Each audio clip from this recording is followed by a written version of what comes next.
Igual que estás grabando vos. Mirá, ahí lo puse a grabar. Me colgué.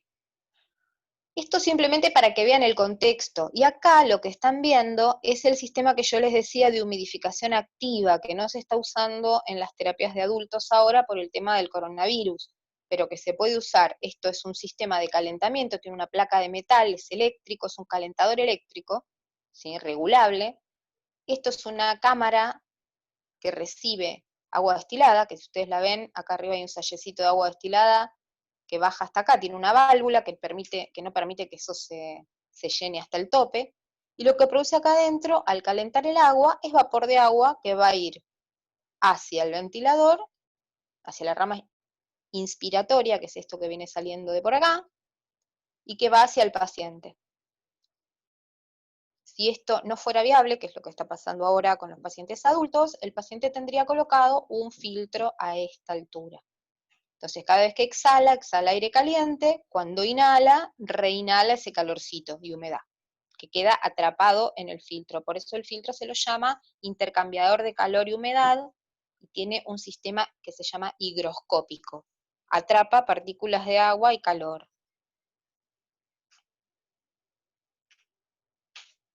Bueno, me abolilla el mouse. Bien. Entonces, esto es un ventilador de los que más frecuentemente van a encontrar hoy en una terapia intensiva, es un ventilador que se fabrica en Argentina, en Córdoba, ¿sí? No es que les esté haciendo propaganda, pero se fabrica en la Argentina, por eso lo van a ver a menudo. Hay diferentes modelos de esta misma marca, que es Neumovent. Ahí está armado con una carcasa calentadora, cambia un poquito el tamaño, pero es exactamente lo mismo, el mismo sistema. Fíjense, el aire sale del ventilador por esta ramita corta, corrugada, entra acá, que es a donde hay vapor de agua, sale nuevamente y va hacia el paciente. Cuando el paciente exhala, el aire va a ir por esta otra manguera que está por acá y va a volver al ventilador. ¿Para qué? Para que el ventilador tome ciertas medidas, ciertos controles, controle ciertas variables que nos digan información sobre el pulmón del paciente. ¿Sí? El ventilador, en estos ventiladores, va a censar algunas cuestiones a esta altura, no la censa acá, la censa en la rama expiratoria. Entonces, primer cuestión a tener en cuenta, el ventilador solamente le va a mandar aire a presión, se lo va a mandar por la rama inspiratoria, ¿sí? Haciendo qué cosa, insuflando el pulmón, inflando el globo, produciendo un cambio en los volúmenes pulmonares. Eso que dice ahí, presión determinada, produciendo un cambio en volúmenes pulmonares, es inflando el globo. ¿Sí? ¿Cómo queremos que infle el globo? Se lo vamos a tener que decir nosotros a través de programarle variables, que vamos a ir viendo hoy una por una. No voy a pretender que recuerden todo de una clase para la otra, pero sí lo que les voy a pedir es que cuando vuelvan a ver la clase o cuando se sienten a leer, se anoten qué es lo que no entendieron de esto, porque hay conceptos muy nuevos, es todo nuevo lo que van a ver hoy, ¿sí? Es lo único que vamos a ver hoy, no los voy a sobrecargar con 80.000 temas, pero quiero que este poquito que vamos a ver realmente quede bien agarrado, bien asentado. Entonces, cualquier duda las vamos a rever, o el próximo encuentro, o por un audio de WhatsApp, o de alguna manera, ¿sí? Entonces, primera condición, este ventilador necesita entonces aire comprimido y oxígeno a presión. Por lo tanto, para poder conectar este ventilador necesito tener 2 tomas con los manómetros suficientemente regulados y en buen estado para conectar la entrada de aire, ¿sí? De aire comprimido que tiene oxígeno al 21%, y la entrada de oxígeno al 100% que viene desde el poliducto. ¿A cuánto? Por lo menos a 4 kilos de presión. Ustedes van a ver que el relojito tiene verde y rojo también, ¿sí? No hace falta pasar los 4 kilos, pero por lo menos hay que garantizar eso, porque si no el ventilador va a pensar que cae la presión y va a sonar, porque tiene una alarma interna que nos avisa si por alguna cuestión se desconectó el oxígeno del poliducto, por ejemplo. Hay ventiladores que tienen su propio compresor de emergencia, y hay otros como este que no. Todos hacen lo mismo, soplan aire a presión para inflar el globo.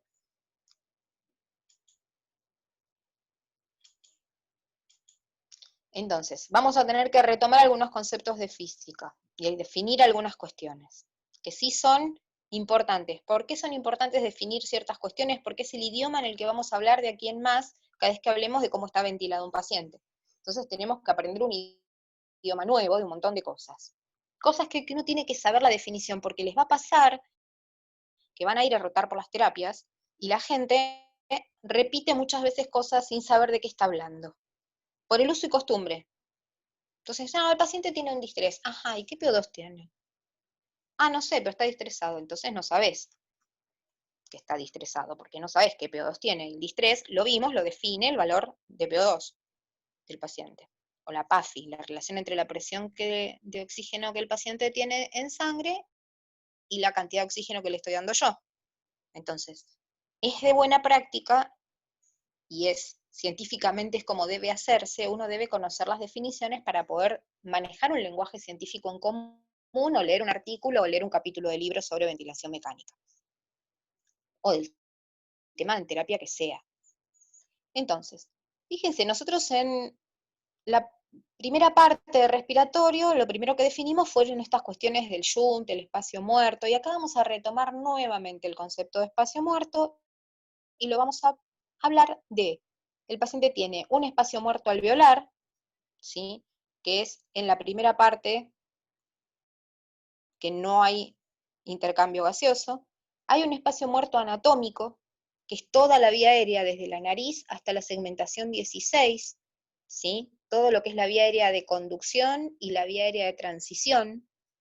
Dijimos que eso es una cañería por la que el aire entra y sale sin sufrir modificaciones, porque no hay intercambio alveolo capilar, ¿sí? ¿Por qué tenemos un espacio muerto anatómico? Porque tenemos una vía aérea, y tiene que llegar hasta la unión del alveolo y el capilar, ahí, en ese lugar donde se produce el intercambio gaseoso. ¿Por qué tenemos un espacio muerto alveolar? Porque no todos los alveolos están bien ventilados ni están bien perfundidos, algunos no. Dijimos, hay heterogeneidad en nuestro sistema respiratorio, ¿sí? Algunos no hacen intercambio gaseoso. En todos nosotros que estamos sanos y bien, entonces hay una cantidad de espacio muerto alveolar. Y hay un espacio muerto que es nuevo ahora para nosotros, que es el espacio muerto instrumental. ¿Por qué se lo llama instrumental?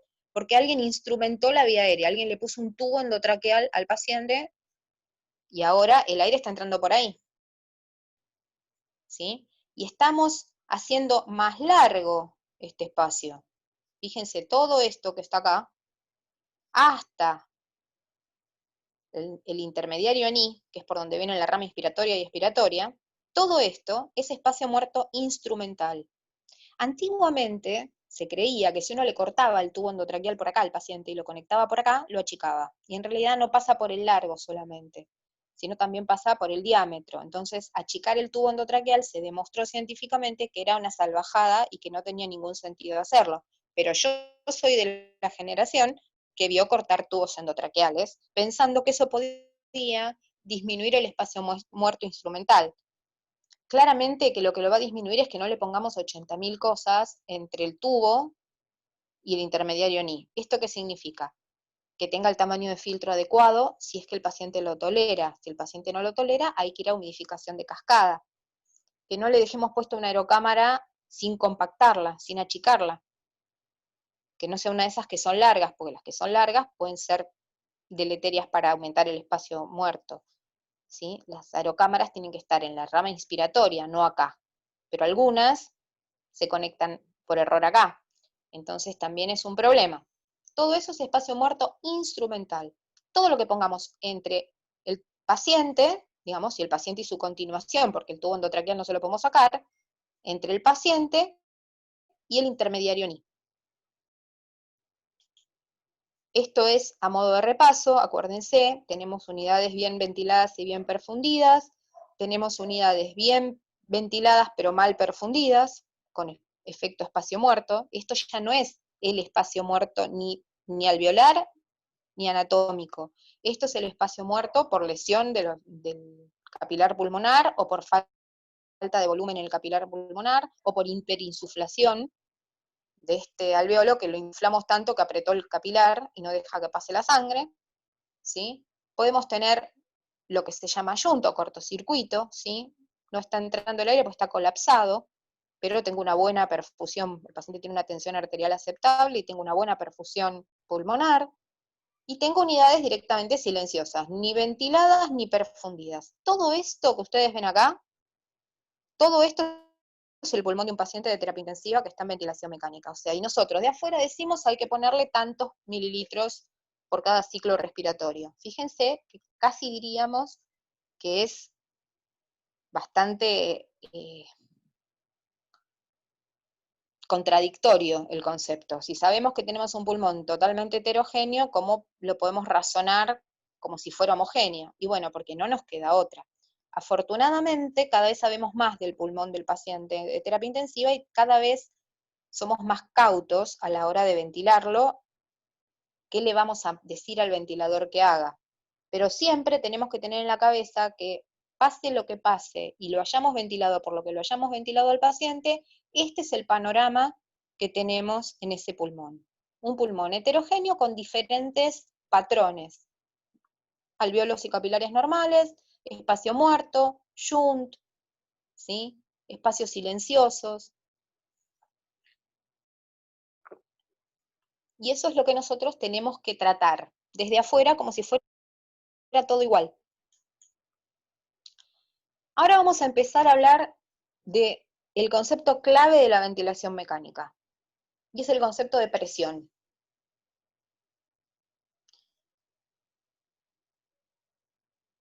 La ley de Boyle dice, ¿sí?, que el volumen aumenta si la presión disminuye a temperatura constante. ¿Qué significa esto? La ley de Boyle habla de la compresión de los gases, ¿sí? Si yo disminuyo la presión, aumenta el volumen. Ahora, ¿qué es lo que nos está pasando cuando nosotros le ponemos aire a presión al pulmón de un paciente? ¿Sí? Estamos aplicando fuerza, ¿sí? Estamos aplicando fuerza sobre una superficie.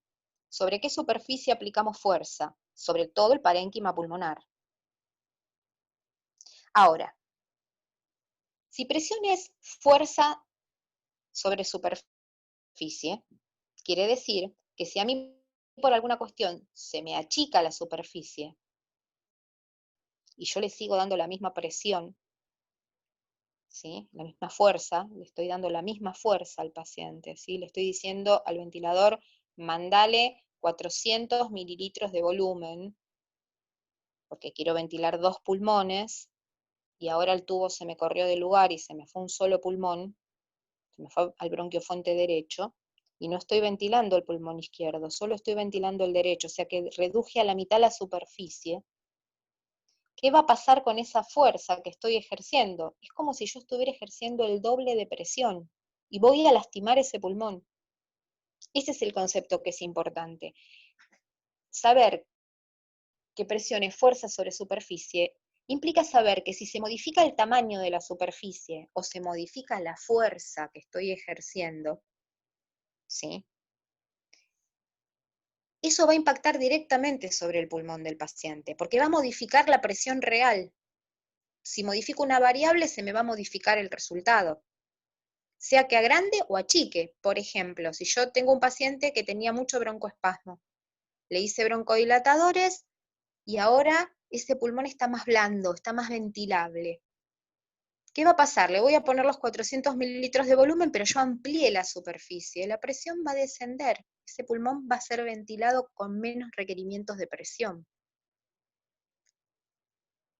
¿Se entiende el concepto? La idea es siempre considerar que independientemente del modo ventilatorio que le estemos poniendo al paciente, siempre estamos ejerciendo fuerza, siempre estamos ejerciendo presión sobre una superficie. ¿Qué superficie?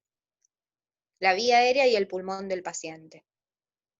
Entonces es fundamental porque la lectura que va a hacer el ventilador siempre va a tener que ver con esto. Va a tener que ver con esa presión, va a tener que ver con esta fuerza sobre determinada superficie, ¿sí? ¿Vamos bien hasta acá? Escucho preguntas. Pues este concepto es clave.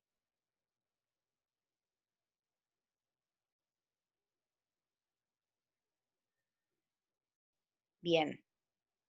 Por ahora no hay preguntas. Si no hay preguntas, quiere decir que estamos bien. Bien. Otra cuestión a tener en cuenta es que para que esta fuerza sobre superficie haga que el aire llegue hasta el pulmón del paciente, tiene que vencer determinadas resistencias. Tiene que vencer la resistencia de la vía aérea y la resistencia del parénquima pulmonar, propiamente dicho. Por lo tanto, para que haya presión, tiene que haber gradiente de presión. Delta de presión o gradiente de presión, es lo mismo. La presión 1 tiene que ser mayor que la presión 2 para que vaya fluyendo de una punta a la otra. Este fluir de una punta a la otra, ¿sí? Este delta de presión, este flujo que se va a producir de una punta a la otra, tiene que vencer dos resistencias fundamentales que el ventilador después va a controlar. ¿Y qué son? Cuando digo controlar, no me estoy refiriendo a que la mantenga bajo control, sino que nos va a ir diciendo permanentemente, nos va a ir monitoreando lo que está sucediendo. Entre el ventilador y la vía aérea, o sea, entre lo que viene de la máquina, el tubo endotraqueal y la vía aérea del paciente, y entre la vía aérea y el alveolo, que también nos vamos achicando, achicando, achicando, achicando, y cada vez que achicamos un poquito más la vía aérea, la hacemos más finita, más resistencia tiene. Epa. Acá. Este es el ejemplo típico que uso desde hace millones de años, que no lo inventé yo, lo inventó mi maestro en ventilación mecánica, que es usar el ejemplo de una garrafa. Todos conocemos cómo funciona una garrafa. Tiene kilos de gas comprimido. Tenemos un caño y la hornalla de la cocina. La hornalla de la cocina, cuando la garrafa está cerrada y la hornalla está cerrada, está a 0 de presión. O sea, no hay presión del ambiente sobre la garrafa y la hornalla. Lo que tenemos es la presión atmosférica, que son 760 milímetros de mercurio a nivel del mar, que nosotros la consideramos nuestro cero, ¿sí? P2 en este caso es 0. Cuando yo abro la llave de gas y abro la garrafa, el gas va a tender a salir hacia la hornalla. Y yo voy a poder ponerla para hacer mate. ¿Sí? Va a ir fluyendo de P1, que es mayor, a P2, que es menor. Pero en el medio, siempre pasa, chicos, lamento decírselos, pero en el medio hay una resistencia. Y esta resistencia está dada por la cañería, ¿sí? Que es más finita que la salida de P1 y más finita que la salida de P2, porque es un cañito. Entonces, ese cañito, el diámetro de ese cañito, genera una resistencia. Esa resistencia, podríamos decir que cumple el mismo rol que el cañito del tubo endotraqueal. El ventilador viene con fuerza, es la garrafa, viene con fuerza. El paciente sería, entre comillas, porque algo de presión adentro del tórax sabemos que tiene, sería la hornalla, y en el medio estaría el tubo endotraqueal y toda la vía aérea de conducción, que implica una resistencia. Y después también están los alvéolos, que si están, como los vimos en el distrés, llenos de líquido, de un montón de cosas, también les va a costar insuflarse, también van a generar resistencia alveolar. ¿Sí? ¿Vamos bien hasta acá? ¿Estamos bien? Oh, se fueron todos. Sí, profe.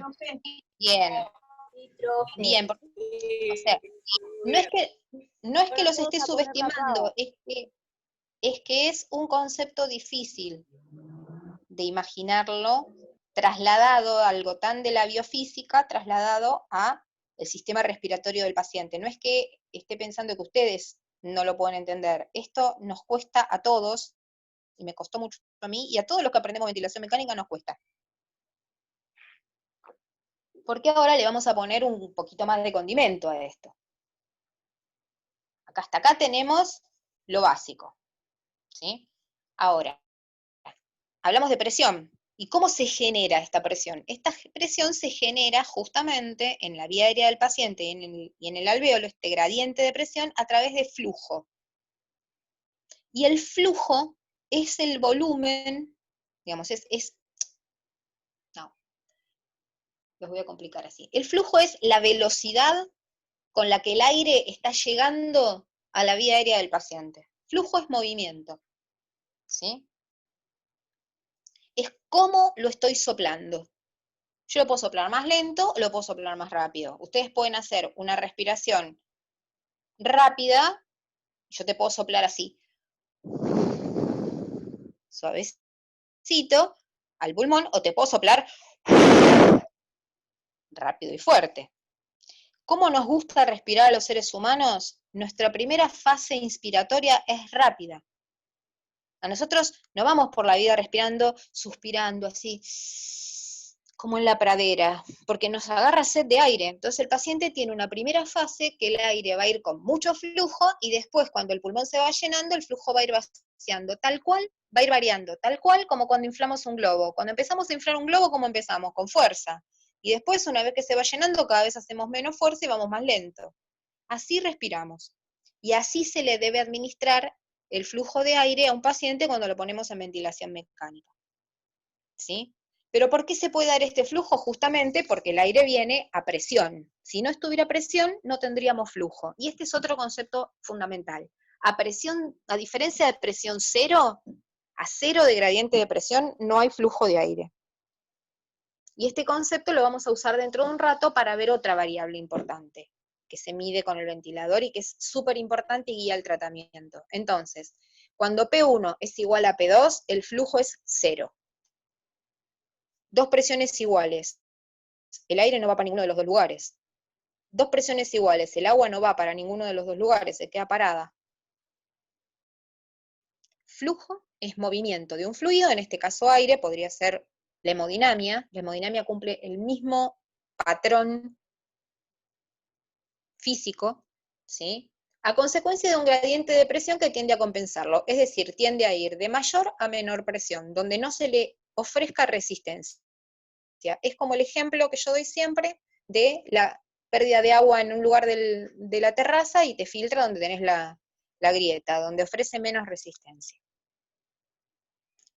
Entonces, dos conceptos fundamentales que tienen que repasar: presión y flujo. Como ustedes saben, yo amo los gatos. Para que nosotros podamos decir que el ventilador le da al paciente un volumen determinado en cada ciclo respiratorio, tenemos que saber cómo lo integra el ventilador, la información que nosotros le ponemos. Nosotros le ponemos al ventilador, vamos al botoncito, si es digital, o a la perillita, donde sea. Y le ponemos 400 de volumen corriente, o volumen tidal, ¿sí? Decimos, en cada respiración, metele 400 mililitros de aire. Bueno, ¿cómo lo hace el ventilador? El ventilador no tiene una bolsa con 400 mililitros, como venían los ventiladores de antes, y se los da, los guarda y los da, los llena y los da. El ventilador integra dos variables que son el flujo y el tiempo. ¿Qué significa? Que si yo le digo al ventilador, ponele 400 mililitros de volumen corriente y dale 12 ciclos respiratorios por minuto, que es más o menos la respiración habitual de un adulto promedio, el ventilador va a decir, bueno, yo tengo 12 ciclos por minuto, ¿sí? 60 dividido 12, tengo que ver cuánto le tengo que decir al ventilador cuánto quiero que dure el tiempo inspiratorio. Acuérdense que yo regulo el tiempo inspiratorio, después abro la válvula y el aire sale solo en el tiempo expiratorio. El ventilador va a decir, bueno, si yo tengo un tiempo inspiratorio de 1 segundo y necesito darle 400 mililitros, ¿a qué velocidad tengo que mandar el aire para que me entre 400 en 1 segundo? ¿Se entiende? Eso, el ventilador, lo hace integrando un algoritmo estadístico que tiene, matemático, que tiene adentro en su software, que no nos importa porque no tengo ni la menor idea de cómo es la fórmula, pero integra el flujo en el tiempo, como ven acá, ¿sí? Esto es flujo, la B con BI es acá llevaría un puntito que no me sale en la computadora, flujo inspiratorio por tiempo inspiratorio. Siempre estamos hablando de inspirar, porque expirar es pasivo. Abre la válvula y el aire sale solo, como todas las respiraciones. Acá la inspiración es activa porque es a presión positiva, y la expiración es pasiva, se desinfla solo el pulmón. ¿Cómo lo integra? Como estas canillas que ven acá. Fíjense, yo puedo tener un flujo lento, y entonces en un minuto voy a poner muy poquito, o puedo tener un flujo muy rápido, y en un minuto voy a poner mucho volumen. ¿Se entiende? Entonces lo que tiene que hacer el ventilador es acomodar el flujo y el tiempo. ¿Para qué? Para construir el volumen tidal o volumen corriente. ¿Sí? Fíjense, si se modifica uno, se va a modificar el otro. Para mantener, ¿qué cosa? La misma cantidad.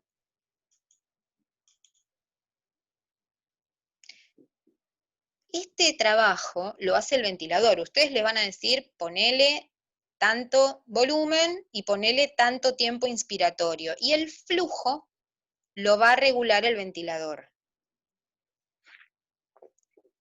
En criollo.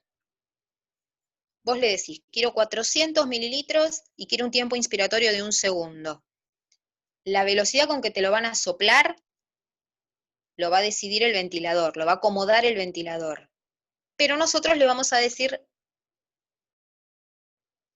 de qué modo queremos que sople. No a qué velocidad, pero sí de qué modo queremos que sople. ¿Sí? Que lo vamos a ir viendo esto, quédense tranquilos. Entonces, primer concepto, presión. Fuerza ejercida sobre una superficie. Se modifica la fuerza o la superficie, se modifica la presión. Flujo, diferencia de presiones. Para que haya flujo, movimiento de un fluido de un lugar 1 a un lugar 2, tiene que haber gradiente de presión, porque flujo es movimiento y el movimiento solo se da de mayor a menor presión.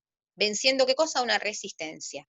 Ese flujo, ese movimiento de aire, lo va a usar el ventilador, lo va a relacionar con el tiempo inspiratorio, o sea, con el tiempo en el que efectivamente le va a soplar aire a la vía aérea, lo va a integrar a partir de un software y nos va a entregar el volumen que nosotros queremos que le entre al paciente en cada ciclo, por lo menos en las modalidades más comunes. Esos son los conceptos que vamos viendo hasta ahora. En relación con la resistencia, lo más importante que tenemos que entender, esta es la fórmula de resistencia, que es 8, que es un número que se usa para hacer una conversión de magnitudes, por la viscosidad del aire, en este caso podría ser también de un líquido, por la longitud del circuito, dividido radio elevado a la pi, por radio a la cuarta potencia. ¿Qué es lo más importante de esta fórmula? Yo no quiero que se acuerden la fórmula porque no tiene sentido. Lo único que les importa a ustedes de esta fórmula, lo que cambia mucho es esto: el tamaño del radio del tubo endotraqueal. ¿Por qué? Porque 8 siempre es igual, la viscosidad del aire siempre es la misma. La longitud de los tubos no tienen relevancia, pero esto sí, porque justamente está acá dividiendo, pero si el radio de este pequeño tubito endotraqueal por el que entra el aire se llena de moco, este espacio, ¿sí?, pequeñito que tiene el tubo endotraqueal, se llena de moco, esto se achica. Si esto se achica, esto aumenta. Yo soy muy mala en matemática, pero si esto se modifica si esto se hace más pequeño, esto se hace más alto. Entonces, y tiene sentido, si yo quiero, no es lo mismo que yo quiera sacar agua por una manguera que por una pajita. Si yo achico el radio del tubo endotraqueal porque le tuve que poner un tubo endotraqueal más chico por alguna cuestión, o se me tapó con moco, o se achicó el radio de la vía aérea porque tengo un broncoespasmo severo, esta resistencia se va a multiplicar mucho, porque es elevada a la cuarta potencia, es exponencial. Ese es el concepto que quiero que les quede de resistencia. Está determinada fundamentalmente por el radio del tubo endotraqueal. Si quieren, por el diámetro del tubo endotraqueal, interno, porque es por ahí por donde va el aire, ¿sí? Si se tapa con moco, si el paciente lo muerde, si tiene broncoespasmo, si se acodó porque le pusimos 80.000 cosas y se le dobló al paciente. Todas esas cosas, tiene un coágulo de sangre, todo lo que le disminuya el radio le va a aumentar mucho, porque está elevado a la cuarta potencia en la fórmula, le va a aumentar mucho la resistencia. ¿Y saben qué va a pasar? Van a aumentar las presiones. Porque si yo le dije al ventilador, metele 400, el ventilador lo va a tener que meter con fuerza, y esto puede hacerle mucho daño al paciente, o de lo contrario, en los procesados modernos, ¿sí? Esto lo que puede pasar es que se corte el flujo de aire antes, y el paciente esté hipoventilado. Entonces, fíjense cuántas variables estamos teniendo en cuenta, y todavía no empezamos ni a meterle mano al ventilador. Fuerza, presión, superficie, flujo, gradiente de presión, resistencia, son todas cosas que tenemos que tener en cuenta antes de decidir programar un ventilador. Ya tiene que estar en nuestra cabeza. ¿Sí?